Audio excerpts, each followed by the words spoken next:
خطبہ نمبر 134 آپ علیہ السلام کا ارشاد گرامی۔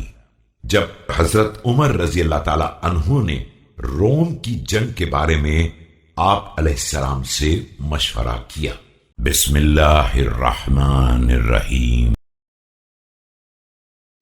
وقد توكل الله لأهل هذا الدين بإعزاز الحوزة وستر العورة، والذي نصرهم وهم قليل لا ينتصرون، ومنعهم وهم قليل لا يمتنعون، حي لا يموت۔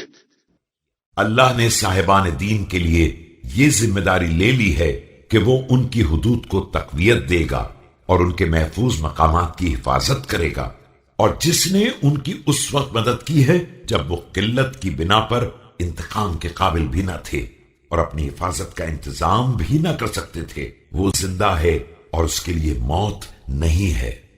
إنك متى تسر إلى هذا العدو بنفسك فتلقهم فتنكب، لا تكن للمسلمين كانفة دون أقصى بلادهم، ليس بعدك مرجع يرجعون إليه۔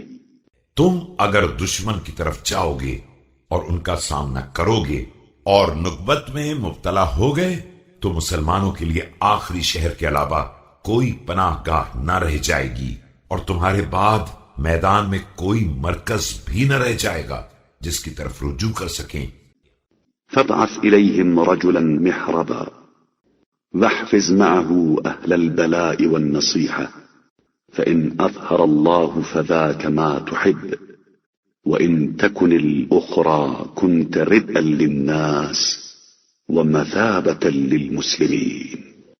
لہذا مناسب یہی ہے کہ کسی تجربہ کار آدمی کو بھیج دو اور اس کے ساتھ صاحبان خیر و مہارت کی ایک جماعت کو کر دو۔ اس کے بعد اگر خدا نے غلبہ دے دیا تو یہی تمہارا مقصد ہے، اور اگر اس کے خلاف ہو گیا تو تم لوگوں کا سہارا اور مسلمانوں کے لیے ایک پلٹنے کا مرکز رہو گے۔